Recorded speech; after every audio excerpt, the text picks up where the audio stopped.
बिस्मिल्लाहिर्रहमानिर्रहीम। मैं आपका दोस्त मोहम्मद रिजवान रियाज और मेरे साथ आज मौजूद हैं तनवीर इलियास साहब।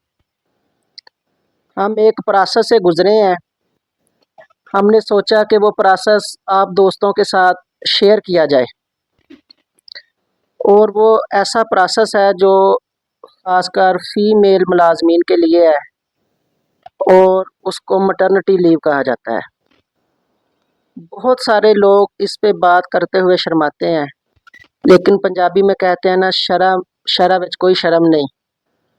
ये मैं चाहता हूँ कि ये जो मैटरनिटी लीव हासिल करने का तरीक़ाकार है, ये हमारी सब माँओं बहनों को पता हो, ताकि वो अपनी सर्विस के दौरान परेशानी से बच सकें।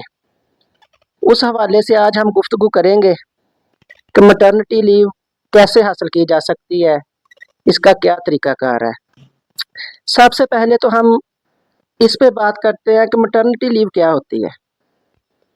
सरकारी मुलाज़म जो फ़ीमेल होती है, जब उसके यहाँ बच्चा पैदा होने वाला होता है, बच्चे की विलादत होने वाली होती है, उसके लिए जो छुट्टी हासिल की जाती है, उसको मैटरनिटी लीव कहा जाता है।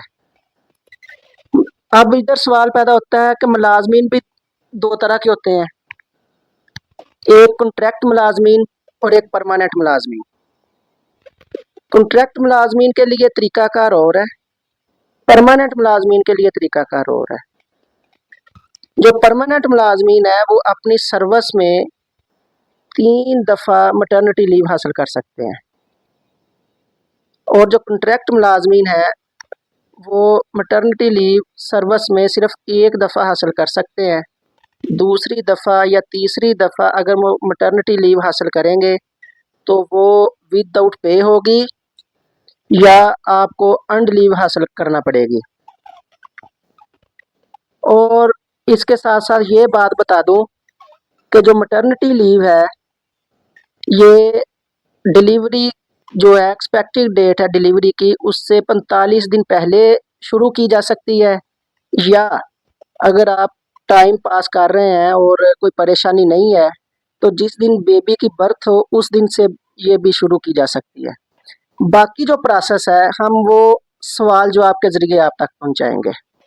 जी तनवीर साहब, ये जो मैटरनिटी लीव का प्रोसेस है, ये शुरू कैसे करना है? सबसे पहले जो शुरुआत है वो बताएं।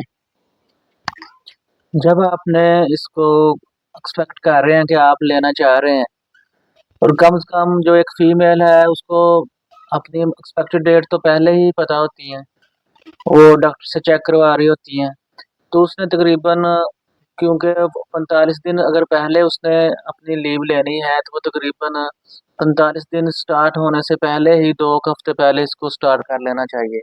सबसे पहले वो अपनी जो थ्रू प्रॉपर चैनल, क्योंकि इसमें अप्लाई करना होता है और हमारे जो फीमेल असातिज़ा कुछ प्राइमरी टीचर्स हैं, प्राइमरी स्कूल्स में हैं, कुछ मिडिल स्कूल्स में हैं, कुछ हाई स्कूल्स में हैं। तो जो हाई स्कूल, जो हायर सेकेंडरी स्कूल्स में होती हैं, क्योंकि उनकी जो डीडीओ पार्ट होती हैं उनकी अपनी ही हेड होती हैं, लेकिन जो प्राइमरी स्कूल्स की टीचर्स होती हैं या मिडिल स्कूल की, तो उनको 2-3 स्टेप और इसमें तय करने पड़ते हैं, क्योंकि उनकी हेड कोई और होती है, फिर एईओ से साइन करवाने होते हैं और फिर जाके उन्हें डिप्टी डीओ जो उनकी डीडीओ पार्स होती हैं।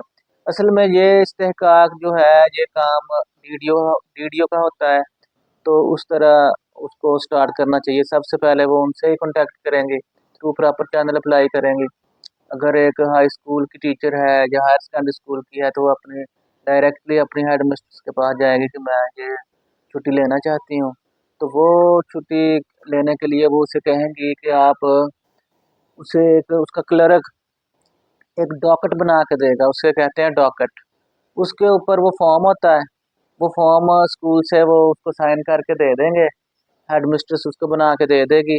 तो वो फिर उसके अपनी शॉर्ट लीव लेके या छुट्टी लेकर वो फिर उसको डीएचक्यू हॉस्पिटल मुतलका में जाना पड़ेगा। एक मिनट में इधर आपको इंटरप्ट करूंगा कि सबसे पहले वो एप्लीकेशन लिखेगी जो टीचर छुट्टी लेना चाह रही है। एप्लीकेशन लिख के अपनी वीडियो पार के पास जाएगी, वहाँ से वो टाकट हासिल करेगी, उसके बाद वो हॉस्पिटल जाएगी। जी। उसके बाद जो हॉस्पिटल में जाना है उसने, उसके लिए उसके पास क्या होना चाहिए? उसके पास अपना एक असली शनाख्ती कार्ड होना चाहिए, डॉक्टर होना चाहिए और कम से कम उसके पास 2-3 रिपोर्ट्स होनी चाहिए जो पहले वो डॉक्टर को चेक करवाती रही हैं। कोशिश करें जो फर्स्ट टाइम उसने जब चेक करवाया था ना डॉक्टर को, वो तो लाज़मी होनी चाहिए, जिसमें वो जहाँ से वो इनिशियल स्टार्ट हुआ था वो सारी प्रेगनेंसी वगैरह।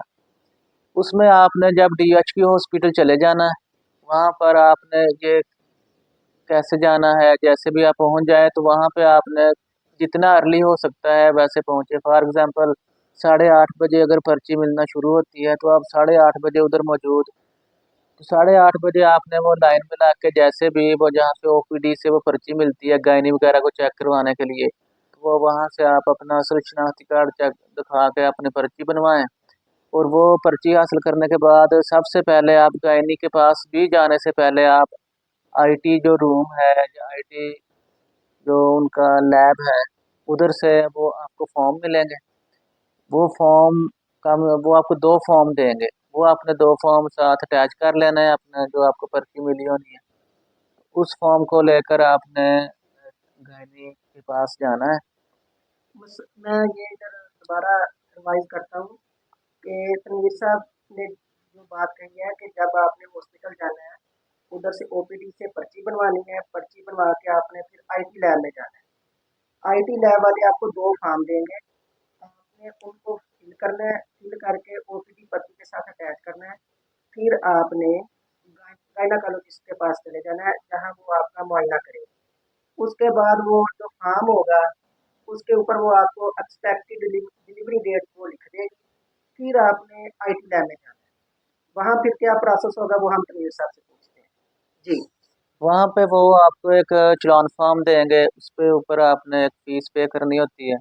वो 32 रुपीज़ उसकी गवर्नमेंट फ़ीस है। तो वो आपने चालान फॉर्म से फ़ीस पे करनी है। उसके बाद आपने आईटी वो रूम में दोबारा वापस आ जाना है। वो सारे जितने भी डॉक्यूमेंट्स अब आपने अटैच करने हैं, तो वो उन्होंने ले लेने हैं।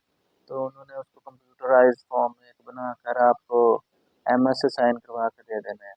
और आमतौर पे अच्छा, मैं ये पूछूंगा यहाँ, जो आईटी लैब वाले एक लेटर बना के देंगे जिसके हमने 32 रुपये फीस जमा करवानी है, वो जो 32 जो रुपीज़। वो लेटर हमें देंगे कंप्यूटराइज लेटर बना के, उस पे हमने खुद साइन करवाने एमएस से, या वो आईटी लैब वाले खुद साइन करवा के देंगे? क्योंकि ये डिस्ट्रिक्ट शेखुपुरा है, इधर उन्होंने जो आईटी लैब है या आईटी रूम है, उसके साथ ही उसके मुतलका जो एमएस का ऑफिस है, उधर से ही वो मतलब करवा देते हैं आपको। टीचर उधर ही मतलब बैठी रहेंगी, बहुत मतलब कंफर्टेबल माहौल होता है, तो वो खुद ही आपको साइन करवा देंगे। जी। जी, आगे। आगे फिर आपने उसी को वापस ले आना है अपने स्कूल, या अपने डीडीओ को जमा करवा देना है। तो उसने आपको एक और फॉर्म चालान फॉर्म देना है कि ये चालान फॉर्म जमा करवाएं अपने 3 मंथ्स का जो आपका कन्वेंस अलाउंस बनता है। वो कन्वेंस अलाउंस आप नेशनल बैंक की किसी भी ब्रांच में जमा करवा देंगे अपने मुतलका ही ज़िले में, क्योंकि वो बाद में ऑडिट होता है, क्योंकि अपने मुतलका ज़िला में करवाना होता है और वही आपके मुतलका अकाउंट ऑफिस को वो बैंक वाले भी भेजते हैं। इसलिए आपने अपने ज़िले की ही नेशनल बैंक की ब्रांच में उसको जमा करवाना है। वो जमा करवा के 2 परत 3 परत होते हैं, 2 परत उनको दे देना है, 1 परत आपने खुद ले आना है वापस। और उस परत के कोई 4-5 कॉपियाँ करवा लें ताकि आपके पास भी सेव रहे और वो मज़ीद प्रोसेस में उसमें इस्तेमाल होना है।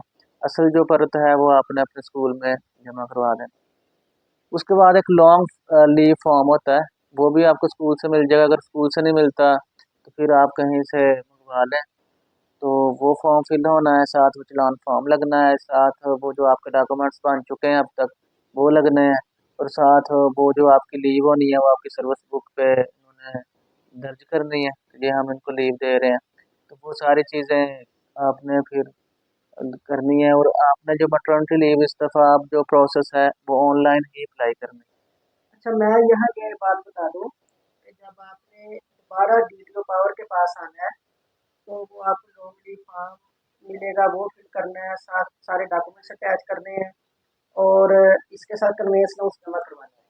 फिर वो डीटीओ पावर आपकी छुट्टी अप्रूव करके एक लेटर इशू कर देगा, जिसपे वो स्टार्ट डेट और एंड डेट लिखी होगी। यहाँ तक जितने भी सरकारी मुलाजमीन है, सबका यही प्रोसेस है। स्कूल एजुकेशन डिपार्टमेंट में छुट्टी, जो मैटरनिटी लीव है, उसका जो अप्लाई करने का प्रोसेस है वो थोड़ा सा मुख्तलिफ है। जो पहले हमने प्रोसेस बता दिया है वहाँ तक तो सब ने करना है। इसके बाद जो स्कूल एजुकेशन डिपार्टमेंट के मुलाजमीन हैं उन्होंने क्या करना है कि सारे डॉक्यूमेंट्स जो हैं वो स्कैन करने हैं।